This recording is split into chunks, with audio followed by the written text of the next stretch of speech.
I suppose I have to touch on the matter with Mr. Nigel Stephenson and on what transpired in Parliament and since then. I mean, I want to state clearly, I did not call anybody name in Parliament. Who want to go and say it's them and the guilty and everything else, I did not call anybody name. But they went publicly and declared that, or he went and declared, because even when his president responded to the newspaper, his president did not call a name, but he admitted to Kenton, and then he had it in the papers that it was him and he was guilty, and he gave the reasons. I'm not getting into the reasons why it happened, but I just brought it out. But you know, it is strange. On the 6th of December, an unlicensed car crashed into another car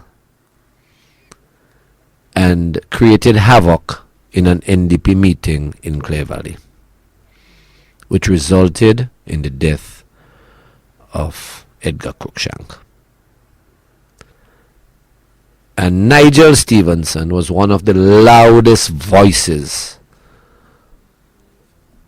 It is strange coincidence that while an unlicensed vehicle caused havoc in an NDP meeting, Nigel Stephenson was guilty of driving an unlicensed vehicle, maybe longer than the guy who had been driving the vehicle that crashed in on the meeting. Isn't it a strange coincidence?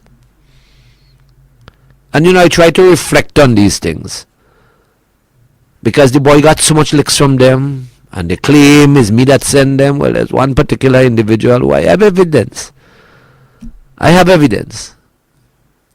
eyewitness and a witness of what a certain individual said at the meeting the night. I will tell you what the individual said at the meeting at the night, but I won't tell you who the individual is yet.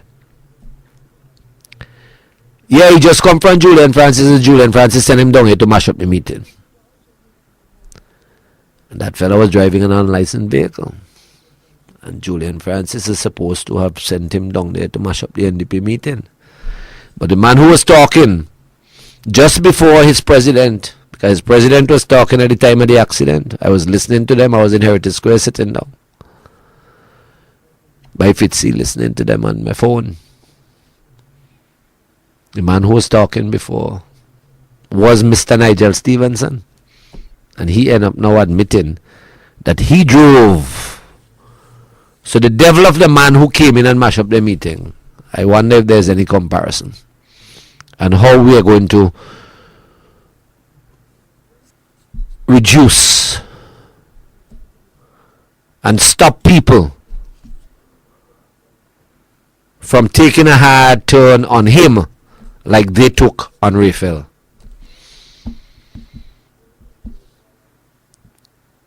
Who crashed into their meeting. I am wondering if all these things that are happening to NDP is not blight and retribution. And coming up is catching up with them. Since their misbehavior in the house of the Lord at Lynch funeral on July 19th last year, many strange things have been happening to the NDP. Many strange things. And you wonder, I'm not a man to quote a lot of Bible and all them kind of thing and speak spiritually on these matters, but you have to look at this thing and say, but wait no man. Could these people really go into a church and misbehave like that and God punish them in some way? Eh?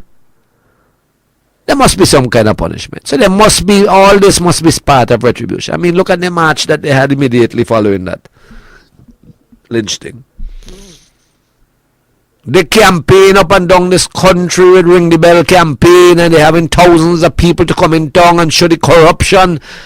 And there's a corrupt government that we must ring the bell and call elections. They get 146 people come out to start their march, you know. They end up with 460, 470 people inside the Heritage Square. You want to tell me that a mass political party that spent well over since Carnival, since before Carnival, promoting this ring the bell thing since patches come out and I go in the place and ring a bell. And they went on this campaign, they had rallies here and rally there and so on and whatnot, talking a lot of nonsense. And they say, oh, we're going to have thousands of people on the street and, you know, must demand elections, and Ralph Gonzalez must listen. Listen to 146 people? Is that the response that God gave you all? Isn't it retribution? And a sign? You wonder sometimes. You listen to Arnim's independence futuristic speech. You read it? You want to tell me that is normal behavior of an individual, of a human being who's supposed to be a president of a party? I'm wondering if the hand of the Lord is not touching down on these people. Their ring the bell campaign failed miserably. When last you hear about it?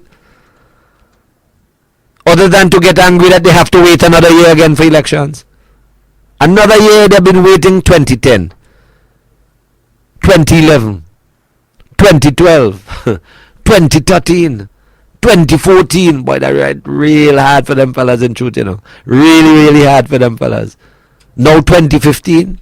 You have to wait the whole year again and possibly 3 more months in 2016. And you go on with a ring the bell campaign. According to Prime Minister, the tongue drop out the bell. You can't hear nothing more about it. The demands have gone. But every day there's a lot of anger and irrational behavior being carried on the radio. You hear them calling on nice radio. You're wondering if it's in Vincent we live. All the talk shows. Must call election now. He must call election. Let him call the election. The people can't take no more punishment. Well, I wonder who is being punished and why they're being punished. The hand of God don't keep still when you misbehave. So Arnim them boycotting Parliament on the 14th of October. And he gets up to write a letter to the Speaker of the House to say that today we are boycotting Parliament for this, that, a whole set of nonsense. But he dated the letter the 14th of November. Futuristic again. Dated the 14th of November to tell the Speaker of the House that they are boycotting the Parliament on the 14th of October. I mean, the President of the party signed that. Something been pani hand or what? Something been pani eye, he can't see. You will make a mistake like that and then show up in Parliament for thing after none of the matters that they have raised in their 14th November letter for the boycott of the 14th of October. None of them settled, but they still come back in Parliament. I mean, these are normal people. Something had put a blight, and there's some form of retribution hitting this party. And I can only link it back to their misbehavior in the house of the God. The Anglican Church in Georgetown.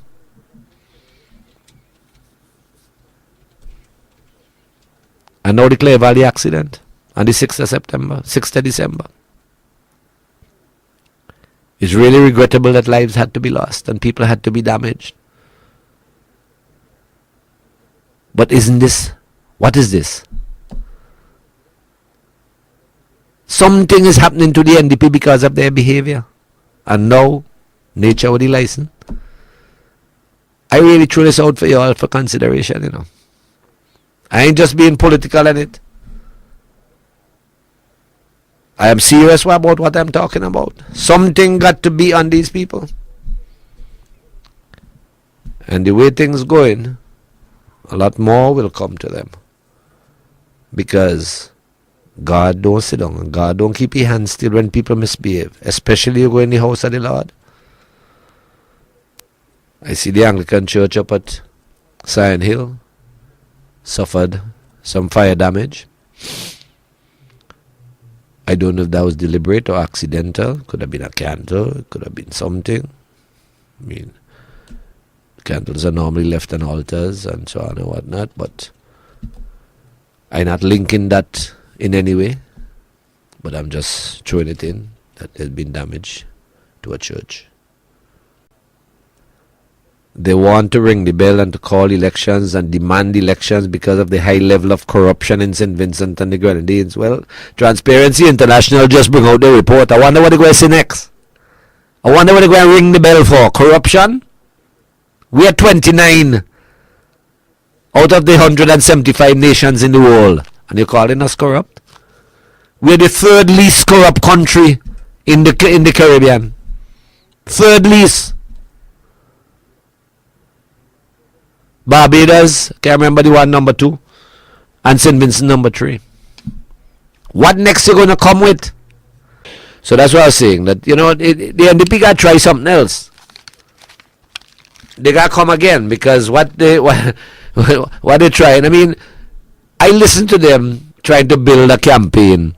I hear them playing the same songs we used to play when we were building up from opposition to government between the 94 and 21 election. I hear them. They try to copy.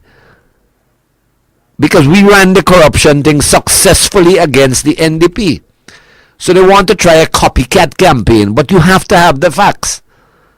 Transparency International did not clear the NDP between 1994 and 21 of corruption, as they have cleared us. We have moved from 32nd to 29th. That means we are always on the improve. A lot of countries have fallen backwards. But of 175 nations and countries in the world, St. Vincent is 29. 29. Scoring 67 out of 100. 67% is 2/3. You know what I mean? What else is the NDP going to come with?